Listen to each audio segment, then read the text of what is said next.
Okay, with that, it is 5:30. So thank you so much for joining us this afternoon for the virtual public meeting for the Lloyd for You. We are excited to launch this project. We're glad that you wanted to join us and learn more about this important project. I'm Mindy Peterson. I assist with communications and public involvement for the project. Just a few housekeeping issues that we want to take care of tonight before we jump in and begin our presentation. First of all, in case you're wondering, cameras and mics are only on for a few of our project team members. You can see them there to the right. This is a larger group and we wanted to prevent any distractions. We know in this virtual world that there can be a lot going on at the home sometimes. So we wanted to make sure that everybody was able to take part and hear what was happening. You will be able, though, to interact with the project team. Want to make sure that you understand that ability tonight. All you need to do is use that question and answer function. It's right at the bottom of your screen there, the Q&A bar. You'll see it. Use that at any time during the presentation to either ask a question or submit a comment, either or. I do want to let you know, the intent tonight, since we do have several people with us, is not to go through and answer each and every question.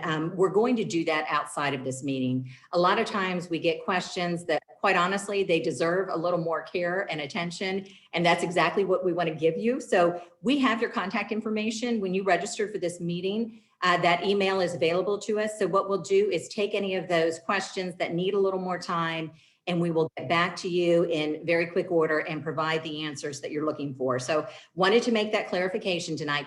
Also wanted to make sure that you know, if you have submitted a question this evening and if you see the term come up that it was dismissed, I hate that term because it sounds as if we're dismissing you. We're not. That's just me on my end, organizing some of the questions and setting aside the ones that I know that we're going to answer offline. So don't think that we are dismissing anything. All of your questions and comments are important to us. So use that channel to submit them. And we will, if there are any just quick questions for clarification, if you're unsure, if you heard something correctly, if you want something to be explained to you, we'll make sure that we have the opportunity to do that at the end. Most of the questions, though, will be answered outside of this session.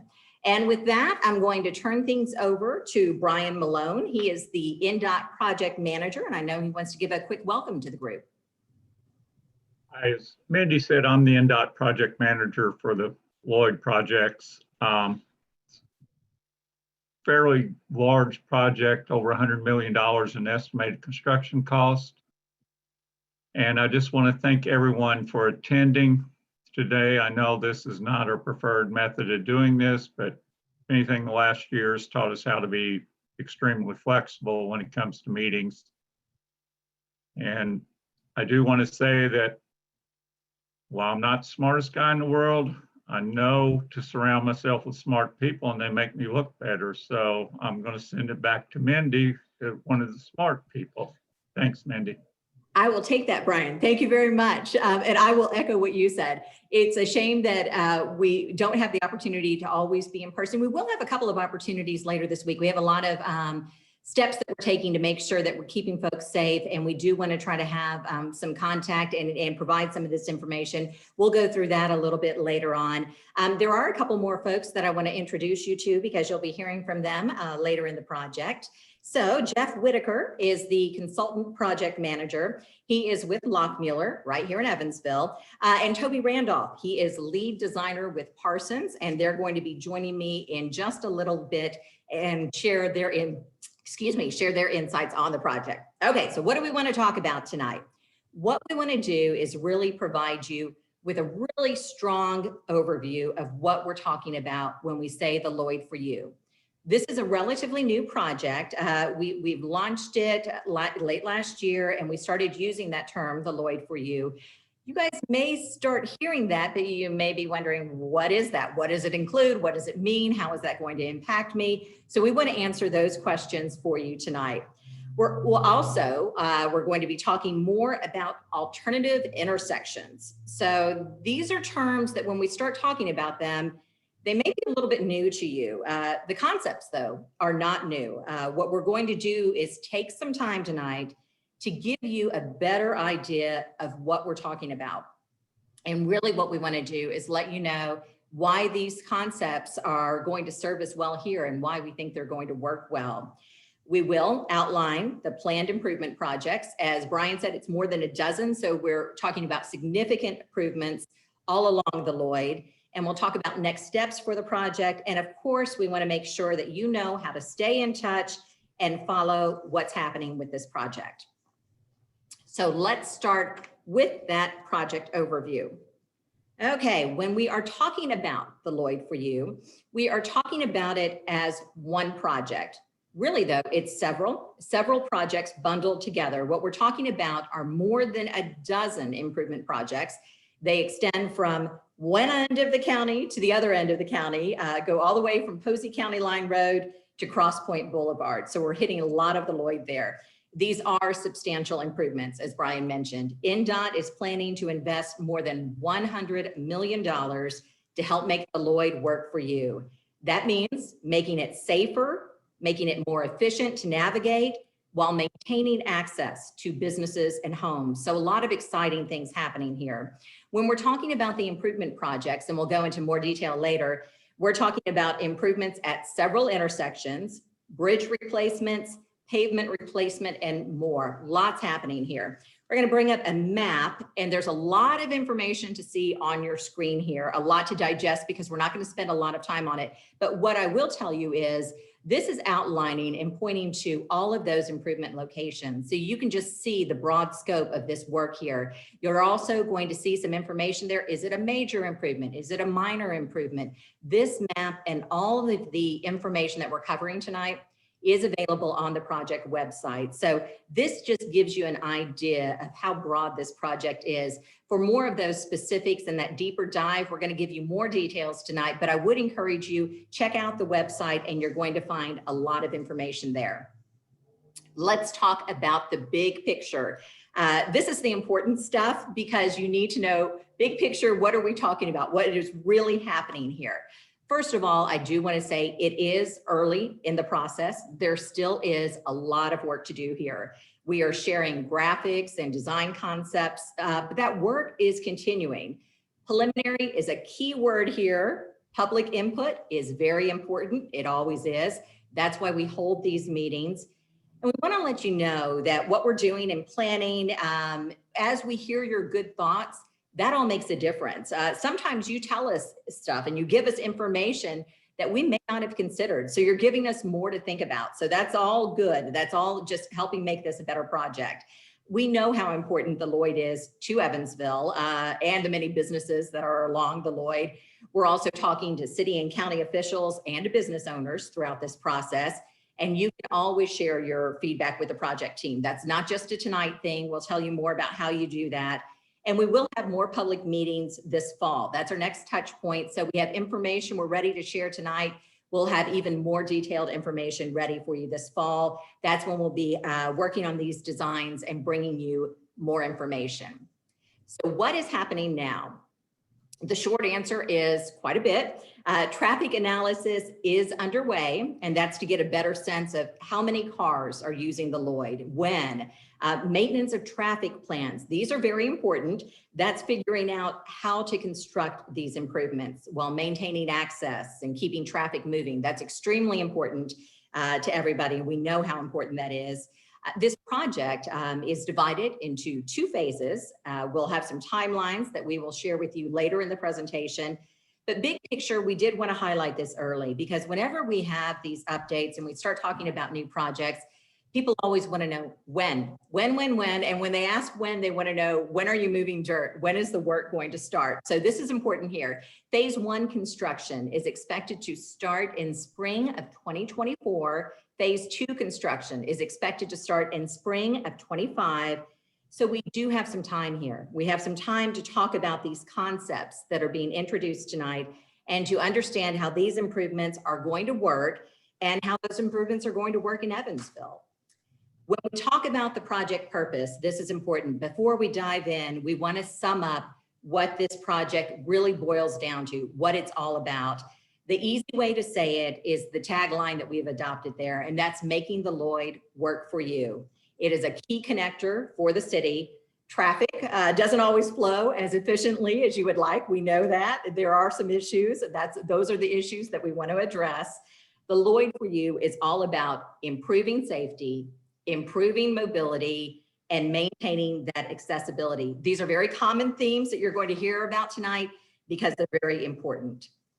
How do we do that? How do we make the Lloyd work better for you and the other drivers who are using it each and every day? Well, we get creative. We introduce concepts that are going to make a difference. And we're talking about alternative intersections. Alternative intersections, like as I said, they've been around for a long time. Terminology may be a little new to you, but basically they mean fewer conflict points, improve safety, we're going to improve that efficiency, traffic is flowing better, and we're maintaining that accessibility. So all very important things. Let's jump in and see what we're talking about when we talk about alternative intersections. And this is the part where I'm going to loop in Jeff and Toby more because they are the real experts here. So they're going to provide more details as we go along. Let's start with some basics. When we talk about these alternative intersection concepts, the terminology, as I said, may be new, but they are fairly new to this area, alternative concepts, but they have been in place for a long time, decades, in fact, and they are becoming more common because they work. They do what they are supposed to do, and that's improving the flow of traffic, making things more efficient, improving safety, a big upside here. So how do you do that? Basically, when you're talking about alternative intersections, it's another way of looking at the intersection and organizing traffic. You're taking a look at where that traffic is heading and you're organizing how it's getting there. So basically, you're sorting that traffic, you're removing left turns from the main intersections. That's a very big deal. Think about what that means. Those left turns, those are the ones when all of those cars are turning in front of the oncoming traffic. You're removing that from the main intersection, and that makes a real difference in what's happening. Before we talk specifics about some of the preliminary designs for the Lloyd, let's take a look now at a nearby example of an alternative intersection. This is probably going to sound very familiar to some folks who have joined us this evening. INDOT installed 2 reduced conflict intersections in Spencer County just a few years back. So just a couple of counties over and a few years ago. Reduced conflict intersections are very similar to a boulevard left turn. That's a term that we're going to talk about in just a couple of minutes. You're not crossing that fast moving lane or lanes of traffic to get to where you're going. Instead, you are turning right with traffic, you are merging into the left lane, and then you're making a U-turn. The focus again is on removing conflict points. Bottom line here, it has worked in Spencer County. Crashes at those intersections are down nearly 70% after that 4+ years now, with no serious wrecks that I'm aware of. So things are really working there where they have installed these reduced conflict intersections. Jeff, I do want to throw it over to you now because you are from the area. You, I'm sure, have driven these intersections and know them well. So you're a great person to loop in and talk to about how these are working in Spencer County.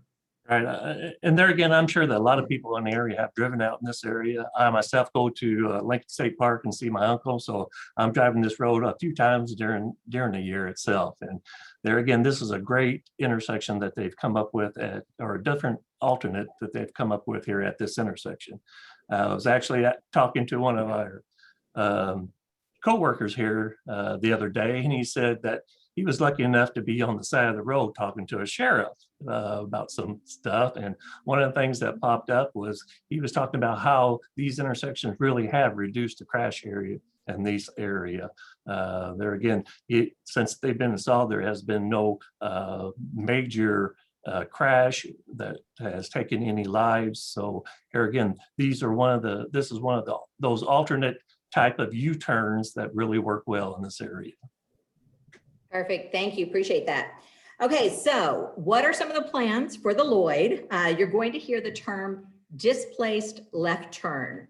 Now, this is a way, as we talked about, to remove that left turn from the intersection.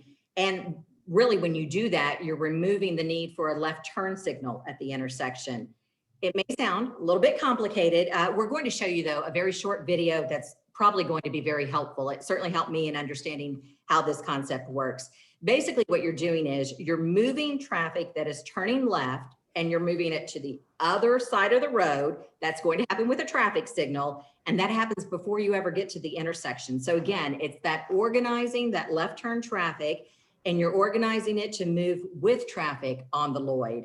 You're not crossing that opposing traffic. This keeps the traffic flowing, you're reducing conflict points, and you're improving safety. So it sounds like a lot. We're gonna play a short video in just a little bit. Before I do though, I wanna ask Toby, anything that I've missed here or that you wanna add on displaced lefts before we check out the video?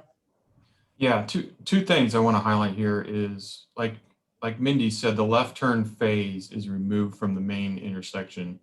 And so that has an amount of green time for those phases. And now that can be transferred into the through movement.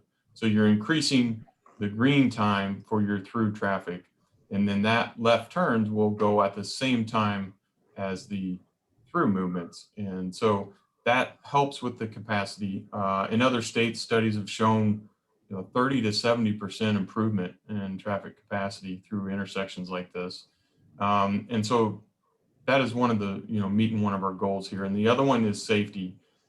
I know it just says reduce conflict points, but it actually reduces the 4 worst conflict points, or the most damage that usually happens with these left turns. It removes it out of that intersection. And so it definitely has a major safety benefit with these intersections. So. Good, helpful. Okay, so when we talk about concepts like this, the way my brain works is I have to see it in action. So we have a video from the Federal Highway Administration, and we took that and we tried to condense that to just a couple of minutes that I think are going to be worth your time. So let's watch that excerpt, and I think it'll better explain how those displaced left turns work. One innovative intersection design, the displaced left turn intersection, implements unopposed left turns at intersections by crossing traffic over to the other side of the road in advance. At many intersections, the critical question is how to address left turns. How they are treated has an impact on the efficiency of the intersection and can reduce a crash type that tends to be quite severe. The displaced left turn design, also known as the continuous flow intersection, or CFI, moves the left turn crossover upstream. Drivers cross over to the left side of the road into an exclusive left turn lane. As they enter the primary intersection, the left turns proceed unopposed. Compared to a conventional intersection, conflicts are fewer at a DLT, an important step to improving intersection safety.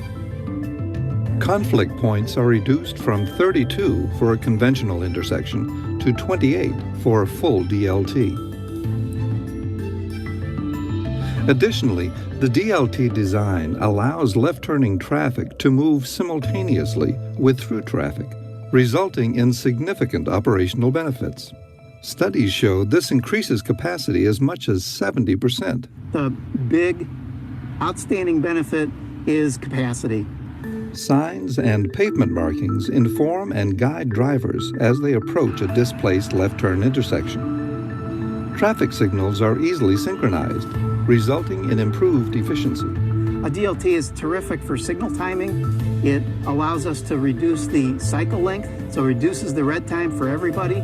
So we're able to reduce cycles, establish good progression. The individual signals within the DLT are easy to coordinate with each other. So from a driver point of view, most all drivers would only have to stop once, if at all. All right, so just a couple of minutes there. And also want to let you know that that video is also available on the project website. It's already up there now. So if there was something that you want to take another look at, no problem for you to do that. Okay, we mentioned boulevard left turns when we were talking about that Spencer County example as being very similar there. Again, what you're doing is organizing traffic. You're removing left turns from the main intersection, but you're doing that in a different way with a boulevard left. So instead of moving that traffic over in advance with a signal, as you do with a displaced left turn, what vehicles are doing here is they are going right through that intersection, and then they will make a U-turn and then a right turn to get where they're going. Now, this is important to stop here and say that All of the boulevard lefts that are planned for the Lloyd for You include a traffic signal at a dedicated median to make that U-turn there. So all of these are signalized moves with the improvements planned for the Lloyd for You. Again, safety is improved while moving more traffic and keeping that traffic flowing. Jeff, I'm going to turn to you on this one. What should we add here to help people understand what we're talking about with the boulevard left? Well, just like in the displaced left, I mean, there again, you're removing that traffic from the intersection, thereby reducing those conflict points, which is very, very good. There again, you know, you see median U-turn or boulevard U-turn or some other kind of U-turn. They're all a type of U-turn. There again, this is no different than really what people drive usually during, during the day anyway. For an example, the other day I was going down Green River Road and I wanted to turn left into a business. I couldn't turn left because there was a raised median there. So what I did is I went on up to Washington Avenue, made a U-turn, came back and turned right into the business. This is no different than a boulevard left. It's almost very similar. With the boulevard left, I would go through the intersection, past the intersection. And in my example, I went past the drive, went up to an area where I made a left turn, in the case of the Lloyd Expressway, at a signal. And at the example I was talking about would be there at Washington Avenue. And then I came back and turned right into the business drive. And in this case, you come back and turn into the side street. So there again, you might have different terms for different things, but a U-turn basically is a U-turn, and it's just some of them are a little bit different depending on the situation and where they're located. So. Thanks, Jeff. Appreciate it. And so we do have another short excerpt. It's about as long as the last video, but again, sometimes seeing is understanding the concept. Don't get confused by this one. As we said, boulevard lefts can be referred to as a median U-turn. That's exactly the terminology they use on this video from Federal Highway. So different terminology, same concept here. So let's watch that video.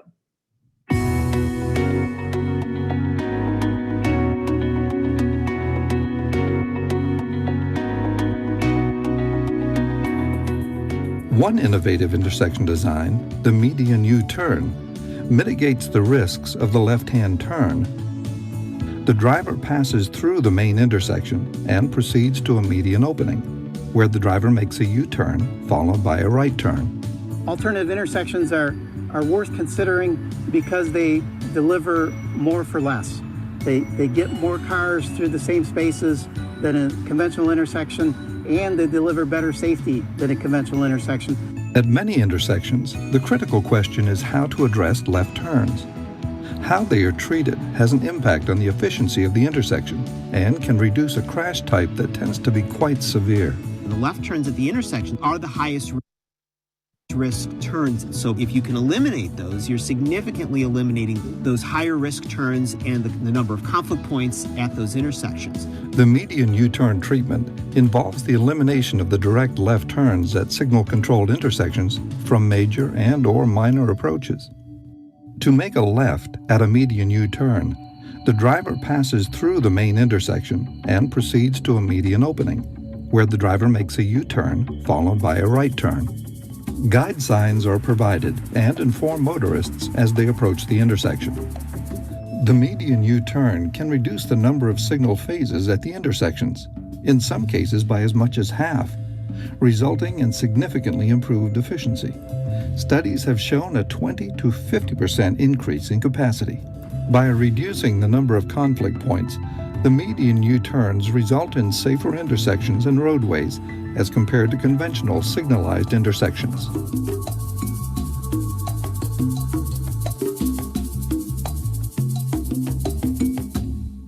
Okay, again, I hope those videos are helpful to you. They are, I know to me. That one is available as well on the project website, theLloyd4U.com.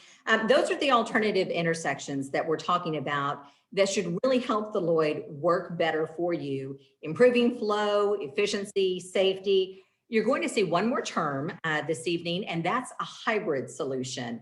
That simply includes elements from both. So you have a little bit of the displaced left going on and some of the elements from a boulevard left.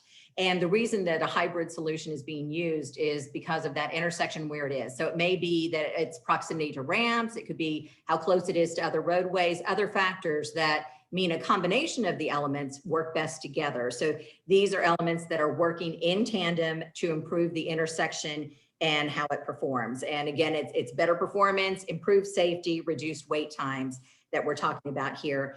We're going to look specifically at the Lloyd. Before we do that, Jeff, anything to add on a hybrid solution? Yeah, the good thing about the hybrid solution is that the improvements are either going to be on one side of the intersection or the other. With a displaced left turn or a boulevard left turn, and those improvements have to happen on both sides of the intersection. So there's disruption on both sides. With the hybrid, you only have to have improvements on one side or the other. And they're again dependent on the any conflict points like you mentioned, or if there's any impacts that we're trying to miss, that's the side of the intersection that you would want to have one of these hybrid solutions are. And I think Toby's really going to talk about one real soon here. So.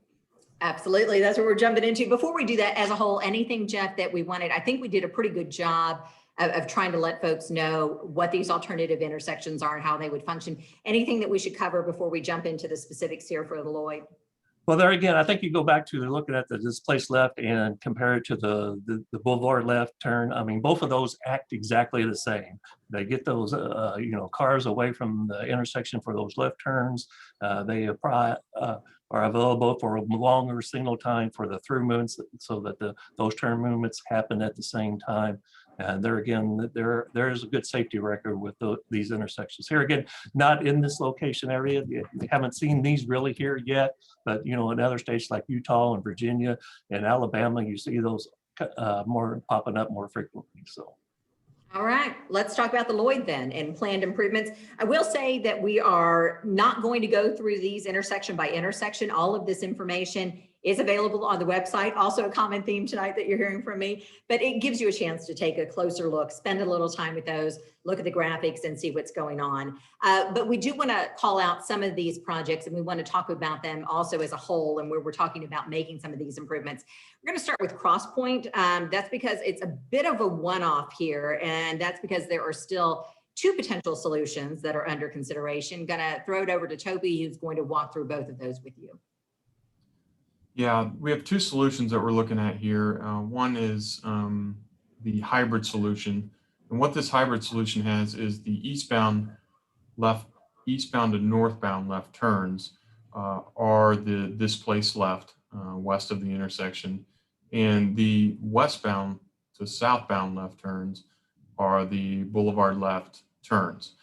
So as you can see by the graphic there, it kind of shows the work on the west side.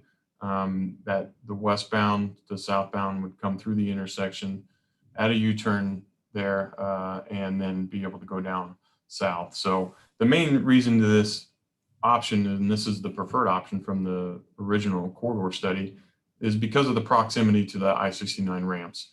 As you guys all know, just east of here are the ramps. They're free-flowing ramps that come onto the Lloyd, and there's just not enough distance between this intersection and the ramps to be able to get traffic into the left turn bays for a displaced left in order to go south. So that's the first option. The second option is doing the full displaced left on both sides of the intersection.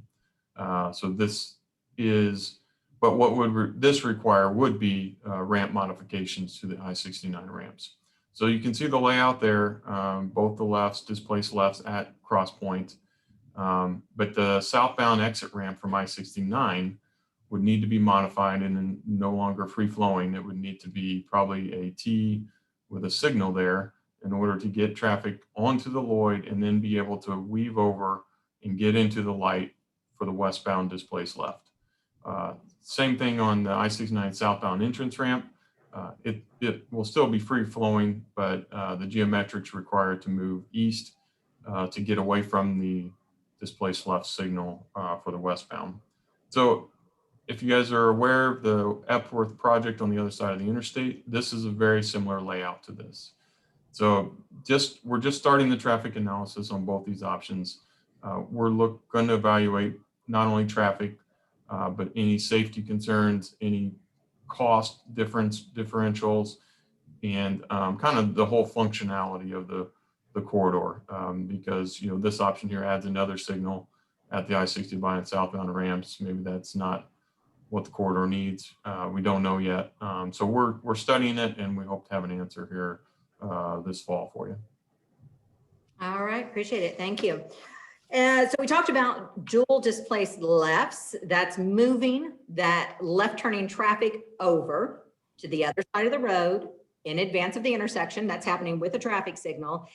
These are the areas here on your screen where the project team is considering dual displaced lefts. First one is at Burkhardt, which is pictured here on your screen. Toby, that's another one that's in your camp. So what do you want to let us know about Burkhardt? Yeah, it's a dual displaced lefts, as similar I described it, the second option at Crosspoint. So everything's very, very similar. One thing I just wanted to bring up here was the use of bypass right turn lanes. You can see the northbound right turn and the southbound right turn. They have their own lane that safely bypasses the intersection for them and brings them to the displaced left signal instead. So you may see some of this on some of them, may not see some of them depending on traffic, but it eliminates some conflicts with the main intersection of people turning into the wrong bay or wrong direction of traffic. So yeah, and then these other two intersections are, I'll let Jeff talk to.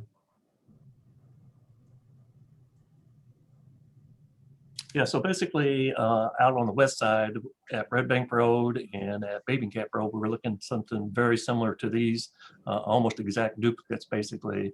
So they're, again, we don't have photos of those are on the website, but there again, we didn't want to talk through each one of these that had the same concept. So you can go on the website and look at those. Underneath Red Bank and Bathing Camp, you'll see that it says provisional project. Basically what that means is that all the costs for all the projects that we're showing here tonight have been money has been assigned for these projects, except for these two projects in construction. These two projects are approved for design work, but they have not been approved for or do not have monies available for them for construction yet.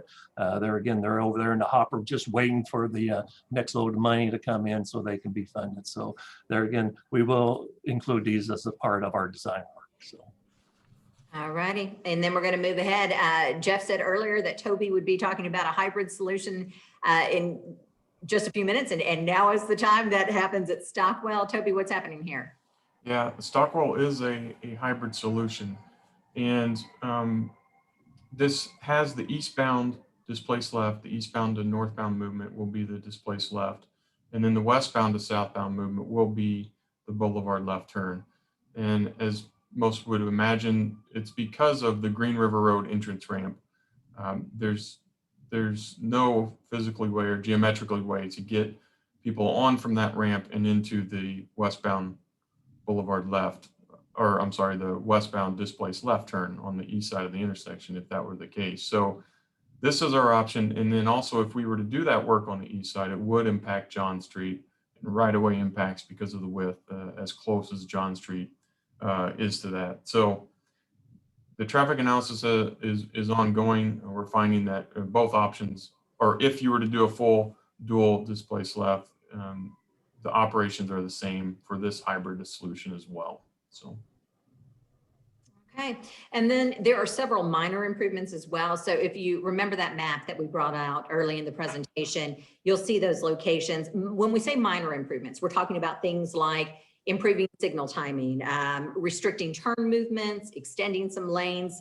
So it is a long list. Again, this is all information that is outlined on the website. So you have some time to spend with this information, take a closer look at what's happening here. But I will let both Toby and Jeff weigh in on what's happening here. Toby, we'll start with Van, where I think safety is really the big thing to hit on.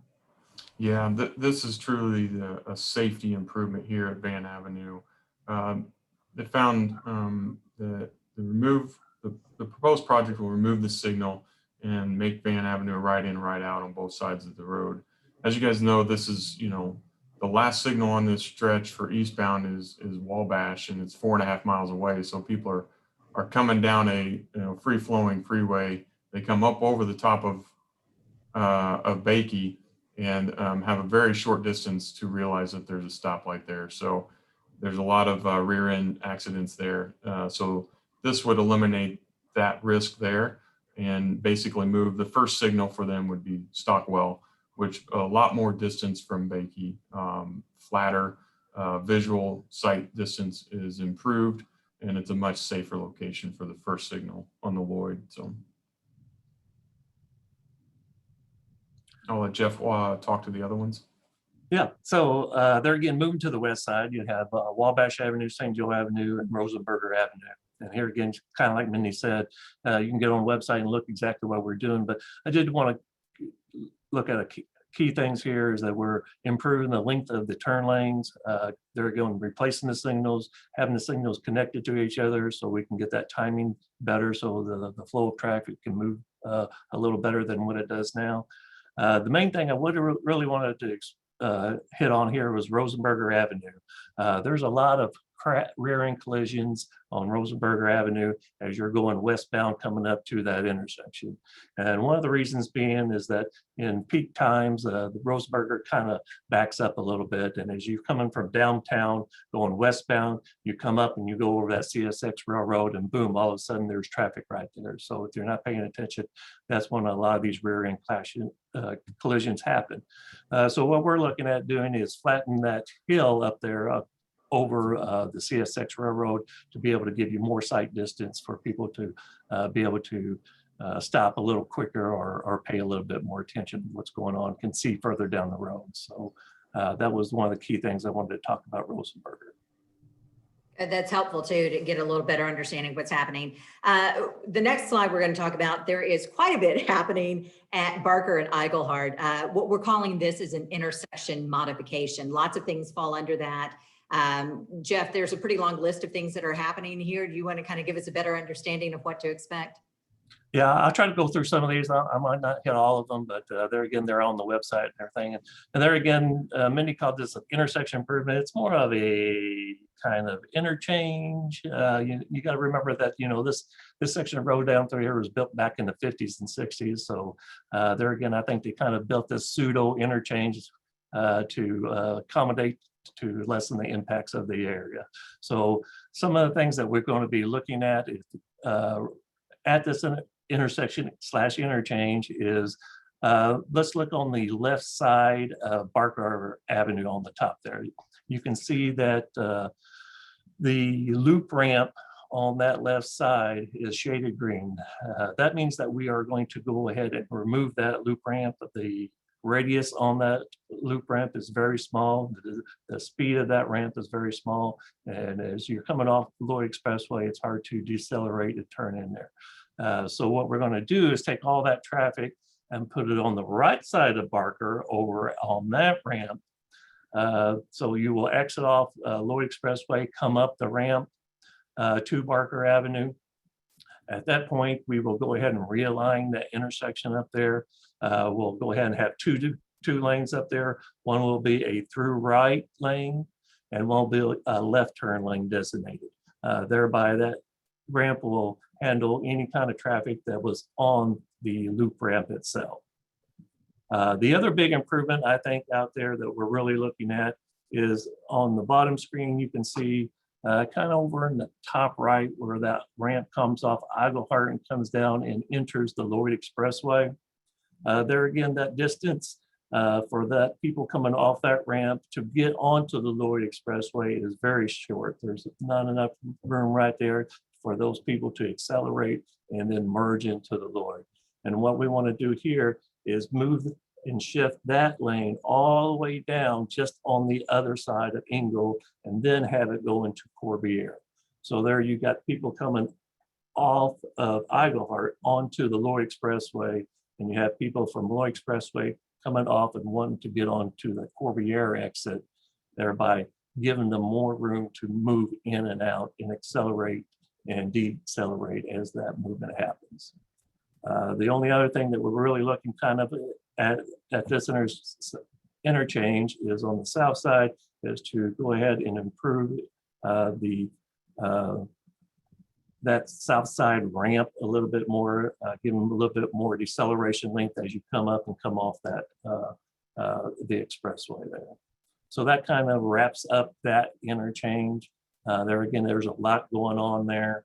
There again, we're still looking at traffic studies, still trying to hone on exactly what works best at this location as well. So the other thing that I kind of want to talk about is on the list there is Shooty Road.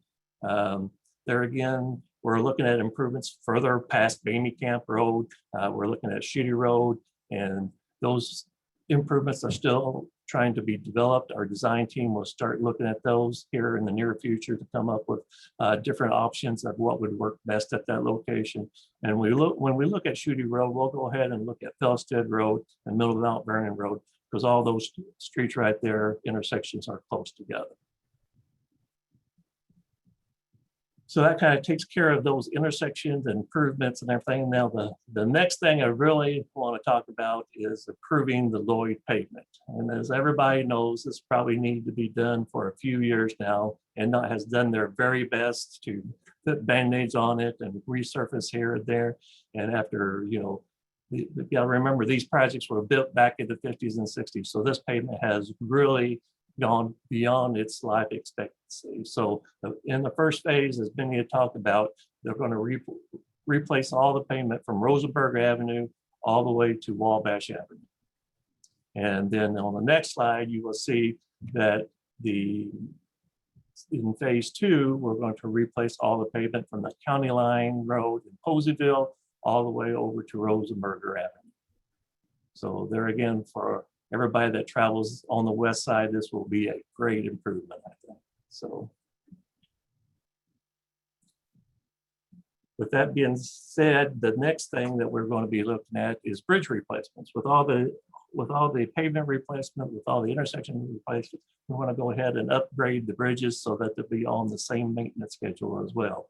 Here again, these bridges have been overlaid and kind of fixed over the years and maintained very well, but now is the time to go ahead and replace these, that we're going to have new pavement out there as well. So the bridges that we're looking at are Carpenter Creek, CXF Railroad, and then T-Couple Avenue.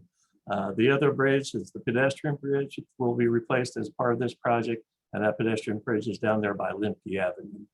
So there again, combining all the projects, all the bridge projects, all the intersection projects, all the road pavement replacement is quite a bit along this corridor for this project. With that being said, I'll turn it back over to Mindy for next steps. Thanks, Jeff. Okay, so it's a lot of information. We said it was an introduction to the project. It is, but it is a lot to digest. So next steps, what do we want to talk about here? We, of course, do have public meetings. We have this virtual public meeting that is starting to wrap up now here this evening. Covered a lot of territory. We do want to let you know, we do have 2 in-person opportunities in Evansville this week. We'll have distancing in place. We will be requiring masks. We'll have markings on the floor. We'll have spaced out seating for presentations. So if you heard some information tonight and you want more details and you feel like you want that face-to-face, one-on-one with a project team member in a safe way, go ahead and come over and join us. We'll go through those details in a minute. Other than that, we are asking for your comments. We are reviewing that feedback. I've already seen several good comments come in. These are all things that we'll be taking a closer look at. The project team is continuing its work. That's finalizing those traffic assessments, continuing design efforts. And what you were seeing this evening are design concepts. We will come back to you this fall, and we will be talking about designs as they really are dialed in and we have more information. A timeline here, we talked about the improvement projects being divided into 2 phases.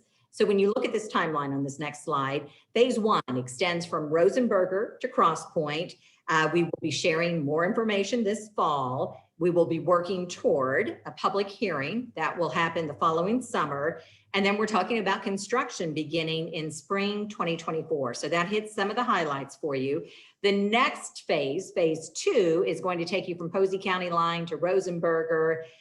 Basically, everything is following with phase 2 on the next timeline there, following about a year when we are talking about the work that is happening. So we're talking about the next public meetings for phase 2 in fall of 2022, with a public hearing in summer of 23, construction then about a year following phase 1, and that's going to be in spring of 2025.